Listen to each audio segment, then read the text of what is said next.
Mind Expander TV. Hi hello viewers, welcome to mind expander TV. ஒரு பெரிய time change update தாங்க நடந்திருக்கு.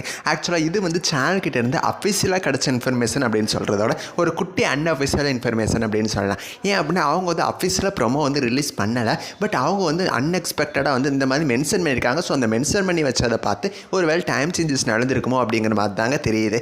சரி, அது என்ன டைம் சேஞ்சஸ், ப்ரைம் டைமில் அப்படி என்னெல்லாம் மாற்றுறாங்க அப்படிங்கிறத பற்றி ஃபுல் டீட்டெயிலாக இந்த வீடியோவில் அவங்க கூட ஷேர் பண்ணுறேன். ஸோ இந்த வீடியோவை ஸ்கிப் பண்ணாமல் ஃபுல்லாக பாருங்கள். இப்போ வாங்க வீடியோக்குள்ளே போகலாம். இன்றைக்கி பார்த்தீங்கன்னா நம்ம எல்லோரும் ரொம்ப நாளாக வெயிட் பண்ணிகிட்டு இருந்து ஒரு super entertainment show cook with Comali season 6 இன்றைக்கி நைட்டு 8 மணிக்கு டெலகாஸ்ட் ஆக போகுது. இன்றைக்கி 8 மணிலேருந்து 11 மணி வரைக்கும் கிட்டத்தட்ட 3 ஹார்ஸ் ஸ்பெஷலாக அது டெலகாஸ்ட் பண்ணுவாங்க. இது நம்ம எல்லாருக்கும் தெரிஞ்ச விஷயம் தான். இன்றைக்கி வந்து கிராண்ட் லான்ச் தானே, ஸோ இதனால் வந்து 3 ஹார்ஸ் ஸ்பெஷல் மாதிரி டெலகாஸ்ட் பண்ணுறாங்க. அதுவும் சண்டே 8 மணிக்கு. எப்பயுமே 9:30 to 11 தானே டெலகாஸ்ட் ஆகும் சாட்டர்டே சண்டே. ஸோ இந்த ஒரு வாரம் மட்டும் இந்த மாதிரி டெலகாஸ்ட் பண்ணிவிட்டு அதுக்கடுத்து வாரலாம் சாட்டர்டே சண்டே 9:30 டெலகாஸ்ட் ஆகும் அப்படின்னு சொல்லி நானுமே நினச்சிட்டு இருந்தேன். பட் சடனாக இப்போ நோட் பண்ணி பார்க்குறப்ப நீங்கள் விஜய் டிவியோட யூடியூப் சேனல் பேனர் எடுத்து பார்த்துருந்தீங்கன்னா தெரிஞ்சிருக்கும். அங்கே வந்து cook with Comali grand launch Saturday and Sunday 8 PM அப்படிங்கிற மாதிரி மென்ஷன் பண்ணியிருக்காங்க. ஸோ இன்னமே சாட்டர்டே சண்டே 8 மணிலேருந்து 9 வரைக்கும் இந்த ஷோ டெலகாஸ்ட் ஆக போகுது அப்படிங்கிற மாதிரி தாங்க இந்த பேனரில் அவங்க மென்ஷன் பண்ணியிருக்கிறத பார்த்தா தெரியுது. லாஸ்ட் டைம் 9:30 to 11 டெலகாஸ்ட் ஆச்சு. 2+ ரேட்டிங்ஸ் கிட்ட தான் வாங்கிட்டு இருந்துச்சுன்னு நினைக்கிறேன். ஏன்னா அப்போ டாப்புக்கு டூப்புக்கு வேறு டெலகாஸ்ட் ஆன டைமிங்ஸ்.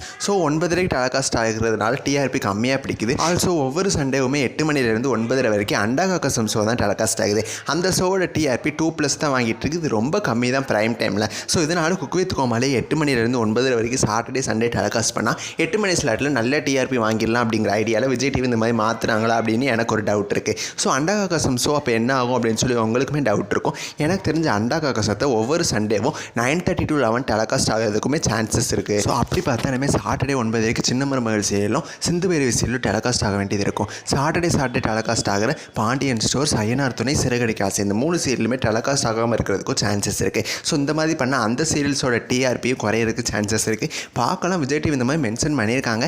நெக்ஸ்ட் வீக்கில் என்ன பண்ணுறாங்க அப்படின்னு சொல்லி அஃபிஷியலான இன்ஃபர்மேஷன் கிடச்சோடனே நான் அவங்க கூட ஷேர் பண்ணேன். நீங்கள் cook with Comali Saturday and Sunday 8 to 9:30 டெலகாஸ்ட்னா நல்லா இருக்குமா, இல்லை 9:30 to 11 டெலகாஸ்ட்னா நல்லா இருக்குமான்னு சொல்லி மறக்காமல் கமெண்ட் பண்ணுங்கள். நெக்ஸ்ட் ஒரு இன்ட்ரெஸ்டிங்கான வீடியோவில் நான் வந்து உங்களை மீட் பண்ணுறேன். தேங்க்ஸ் ஃபார் வாட்சிங்.